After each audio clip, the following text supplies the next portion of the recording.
Hello guys, welcome back to the my new YouTube channel को like कर दो, subscribe करो, प्लीज़ ऑफ पे सेट कर दीजिएगा। तो स्टार्ट करते हैं आज की न्यू वीडियो। चलिए। तभी उसके पास एक कॉल आता है और उसे पता चलता है कि एक लैब के अंदर आग लग गई है और लैब के अंदर एक साइंटिस्ट फंसा हुआ है। मेहुल तुरंत अपनी कार से लैब पहुंच जाता है। लैब तीसरे फ्लोर पे बनी हुई थी और वहाँ पे बहुत जोरों से आग लगी हुई थी। बिल्डिंग के नीचे एक सिक्योरिटी गार्ड खड़ा हुआ था।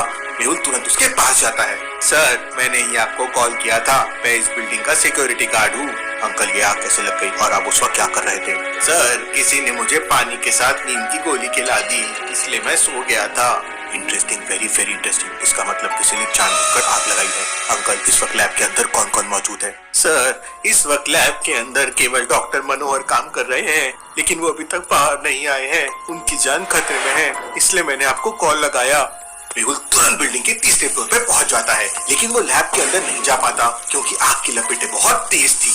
मेहुल को डॉक्टर मनोहर की आवाजें जोर जोर से आने लगती है। डॉक्टर मनोहर, आप कहाँ पर हैं? मैं आपको बचाने आया हूँ। तभी लैब के अंदर से डॉक्टर मनोहर के चिल्लाने की आवाज आती है। बचाओ! बचाओ! मुझे कैसे भी करके लैब के अंदर जाना होगा। डॉक्टर मनोहर की जान खतरे में है। मेहुल को सामने 3 रास्ते दिखाई देते हैं जिससे वो लैब के अंदर जा सकता है। लॉजिकल आदमी क्या बता सकते हैं मेहुल तीनों में से कौन सा रास्ता ले सकता है? सोचिए सोचिए।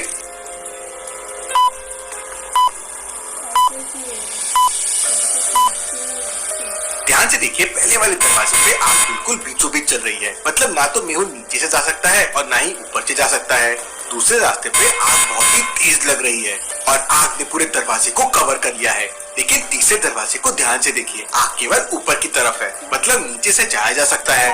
मेहुल के बाजू में एक स्केटबोर्ड पड़ी हुई थी। मेहुल स्केटबोर्ड पे लेट जाता है और तीसरे दरवाजे के नीचे से लैब के अंदर पहुंच जाता है। लेकिन लैब के अंदर भयंकर आग लगी हुई थी। यहाँ तो बहुत भयंकर आग लगी हुई है। अगर मैं अंदर गया तो मेरी भी जान खतरे में हो सकती है, लेकिन मुझे कैसे भी करके डॉक्टर को बचाना है। मेहुल लैब के अंदर जाने के लिए कोशिश कर रहा था कि तभी अचानक लैब के अंदर धमाके होने लगते हैं। आग केमिकल तक पहुंच चुकी थी तो धमाके बढ़ जाते हैं। मेहुल तेजी से स्केटबोर्ड चलाता है और लैब के बाहर आ जाता है। लैब के अंदर एक के बाद एक धमाके बढ़ते जा रहे थे। वहाँ फायर ब्रिगेड भी आ जाती है और थोड़ी ही देर में आग बुझा देती है। पता नहीं डॉक्टर मनोहर के साथ क्या हुआ होगा। मेहुल तुरंत लैब के अंदर जाता है, लेकिन सारी लैब जल चुकी थी और डॉक्टर मनोहर की डेथ हो गई थी। मेहुल डॉक्टर मनोहर की डेड बॉडी को अच्छी तरह से चेक करता है, लेकिन उसे कोई सबूत नहीं मिलता। मेरी आंखों के सामने डॉक्टर मनोहर चलकर मर गए, मैं उनको बिल्कुल नहीं छोड़ूंगा। थोड़ी देर बाद उस बिल्डिंग का मैनेजर वहाँ आ जाता है। मैनेजर, मुझे सच बताओ, डॉक्टर मनोहर को किसने मारा है? सर, मुझे नहीं पता सर, केवल गिने चुने लोगों को ही पता था कि डॉक्टर मनोहर सुबह सुबह लैब के अंदर आते हैं।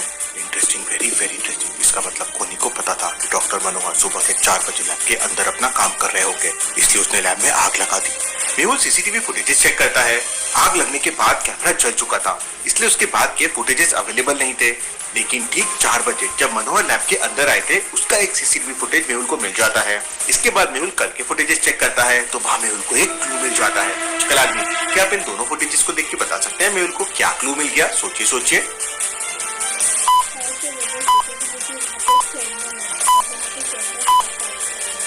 दोनों फुटेजेस को ध्यान से देखिए। कल रात तक लैब के अंदर दीवार पर एंटी फायर वाला सिलेंडर रखा हुआ था, लेकिन आज सुबह 4 बजे वाले फुटेज में वो नहीं है। इसका मतलब खूनी ने जानबूझकर सिलेंडर हटा दिया ताकि डॉक्टर मनोहर किसी भी तरह आग पर काबू न पा सके। लेकिन डॉक्टर मनोहर ने आग लगने के बाद भागने की कोशिश क्यों नहीं की? वो लैब के अंदर ही क्यों फंस गए? अपने सवालों का जवाब जानने के लिए मेहुल लैब के अंदर तलाशी लेने लगता है। काफी देर तक छानबीन करने के बाद मेहुल समझ जाता है कि आग लगने के बाद डॉक्टर मनोहर लैब से बाहर क्यों नहीं भागा था।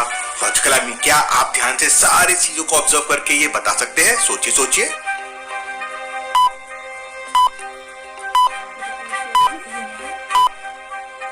ध्यान से देखिए, टेबल के नीचे लोहे की जंजीर और एक ताला पड़ा हुआ है। इसका मतलब खूनी ने डॉक्टर मनोहर का हाथ लॉक कर दिया होगा, इसलिए वो लैब से भाग नहीं पाए और जब उनकी बॉडी पूरी तरह से जल गई तो लोहे की जंजीर अपने आप बॉडी से अलग हो गई। मेहुल डॉक्टर मनोहर की डेड बॉडी लेकर बिल्डिंग से बाहर आ जाता है और वहाँ के सिक्योरिटी गार्ड और मैनेजर से कहता है, जब तक केस की छानबीन पूरी नहीं हो जाती बिल्डिंग के अंदर कोई नहीं जाएगा और तुम लोग सब यहीं पे रहोगे। इसके बाद मेहुल मनोहर की डेड बॉडी लेकर संजना की लैब में पहुंच जाता है। सुबह के 6 बज चुके थे। सिक्योरिटी के लिए दरवाजा एक पासवर्ड से लॉक था। इन चारों बटन पे मुझे बताओ कौन सी बटन ऑड वन आउट है? ध्यान से सोचना लॉजिकल आदमी।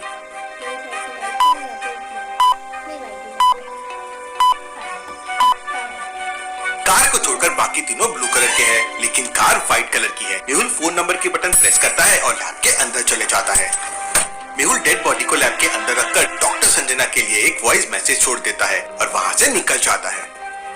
मेहुल तुरंत उसी बिल्डिंग में वापस पहुँच जाता है जहाँ लैब के अंदर आग लगी थी। मेहुल सबसे पहले वहाँ के मैनेजर से पूछताछ करता है। मैनेजर, मुझे सच बताओ, क्या डॉक्टर मनोहर का किसी के साथ झगड़ा हुआ था? सर, डॉक्टर मनोहर बहुत ही अच्छे इंसान थे, उनका कभी किसी के साथ झगड़ा नहीं हुआ, लेकिन पिछले 4-5 दिनों से उनका एक दोस्त अक्सर उनसे मिलने आता है। Interesting, very very interesting. मुझे उस आदमी की फोटो चाहिए। मैनेजर अपने लैपटॉप से उस आदमी का फोटो दिखाता है। शाबाश मैनेजर, अब मैं इस आदमी का पता लगा लूंगा। मेहुल तुरंत सोनिया को वो फोटो भेज देता है। थोड़ी देर में मेहुल के पास सोनिया का कॉल आ जाता है। वो बताती है कि आदमी का नाम रमेश है, वो एक दूसरे शहर में जाना माना बिजनेसमैन है और उसके पास दवाइयाँ बनाने वाली फैक्ट्रीज भी है। सभी लोग उसे रमेश दादा के नाम से बुलाते हैं। लगता है रमेश दादा से पूछताछ करने के लिए दूसरे शहर जाना ही होगा। मेहुल तुरंत अपनी कार से शहर के लिए निकल पड़ता है। मेहुल के शहर से रमेश दादा के शहर तक जाने के लिए 3 रास्ते थे। पहला रास्ता मेन हाईवे से होकर जाता है, लेकिन रास्ता काफी लंबा है। दूसरा रास्ता एक तालाब के बगल से होकर जाता है। ये सबसे शॉर्टकट रास्ता है, लेकिन तालाब में बहुत सारे क्रोकोडाइल्स रहते हैं जो अक्सर सड़क पे आके बैठ जाते हैं। तीसरा रास्ता जंगल से होकर जाता है, लेकिन इस समय जंगल में बहुत सारे डाकू रहते हैं। लॉजिकल आदमी क्या बता सकते हैं कौन सा रास्ता मेहुल ले सकता है? सोचिए सोचिए।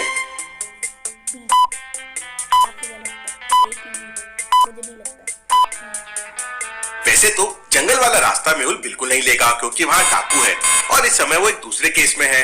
अलग लफड़े में क्यों पड़ना चाहेगा? पहला रास्ता भी गुड है, लेकिन दूसरा रास्ता तो शॉर्टकट है और मेहुल ने इस वक्त स्वेटर पहन रखा है, मतलब बाहर बहुत ठंडी होगी और इतनी ठंडी में सुबह सुबह क्रोकोडाइल तालाब के बाहर नहीं आएंगे, क्योंकि सुबह सुबह तालाब का पानी गर्म रहता है, इसलिए सारे क्रोकोडाइल्स पानी के अंदर होंगे, तो रास्ता बिल्कुल साफ होगा। मेहुल तालाब के बगल वाले रास्ते से दूसरे शहर में पहुंच जाता है। मेहुल दूसरे शहर में जाते ही सबसे पहले रमेश दादा की दवाई वाली फैक्ट्री में पहुंच जाता है। मेहुल फैक्ट्री के बाहर अपनी गाड़ी खड़ी कर देता है और अपने कपड़े बदल लेता है ताकि कोई उसे पहचान ना सके।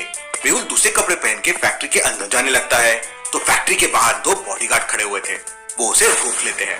मैं रमेश दादा का आदमी हूँ, मुझे रमेश दादा ने भेजा है। रमेश दादा का नाम सुनते ही सिक्योरिटी गार्ड मेहुल को फैक्ट्री के अंदर एंट्री दे देते हैं। फैक्ट्री के अंदर का नजारा देख मेहुल हैरान रह जाता है।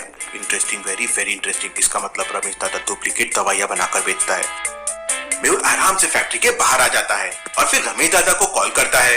रमेश दादा, मुझे 5 करोड़ की डुप्लीकेट दवाइयाँ चाहिए, मैं तुम्हारी फैक्ट्री के बाहर खड़ा हुआ हूँ। 10 मिनट के अंदर रमेश दादा फैक्ट्री के बाहर पहुंच जाता है। मेहुल उसे पकड़ लेता है और पुलिस को कॉल कर देता है। पुलिस फैक्ट्री पे छापा भी मार देती है। रमेश दादा, सच बताओ, तुम डॉक्टर मनोहर से मिलने क्यों गए थे? तो रमेश दादा बताता है कि डॉक्टर मनोहर के पास एक बहुत ही अच्छा फॉर्मूला था जिसकी मदद से बहुत ही कम लागत में डुप्लीकेट दवाइयाँ तैयार की जा सकती थी और उन दवाइयों की कीमत मार्केट में लाखों में होती थी, लेकिन डॉक्टर मनोहर ने वो फॉर्मूला उसे नहीं दिया, इसलिए उसने लैब के अंदर आग लगवा दी। रमेश दादा, तुमने ज्यादा पैसे